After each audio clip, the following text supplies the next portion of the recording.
இந்த காற்று மாசுபாடு அப்படி இல்லைன்னா பின்னால அடுத்து வரும் தலைமுறைகள் இந்த சிலிண்டர் மாட்டி கொடுத்துதான் ஒருத்தரும் அலையணும்னு செய்முறை பயிற்சியா விளக்கமா அளித்து மாணவர்களுக்கு ஒவ்வொரு பள்ளியாக கற்பித்துக் கொண்டிருக்கோம் மக்கள் தொண்டன் அசோக்குமார்.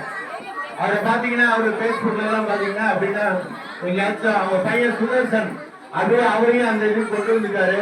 நேற்று கூட பார்த்தேன் எந்த விடுமுறையும் வீணாக்குறதுல விதைப்பந்து செஞ்சு எல்லா ஏரியாவிலையும் கடைசியா பார்த்தா கீழக்கூடி பகுதியில வந்து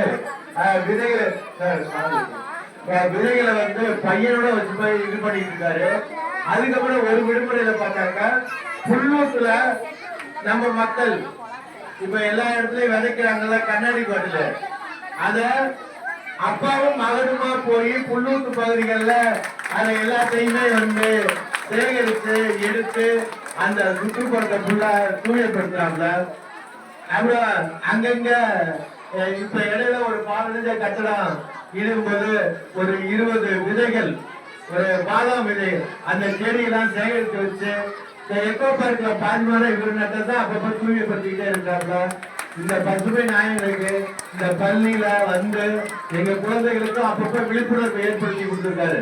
உங்களுக்கே தெரியும் நம்ம குழந்தைகளுக்கு இந்த களிமண் விதை உண்டியல் கொடுத்துருக்கோம் பரிசா. அந்த விதை உண்டியல் கொடுக்கிறது எல்லாமே அசோக்குமார் தான். அவர் இந்த நேரத்துல பள்ளி பாராட்டுவதில் பெருமை கொடுக்கிறது.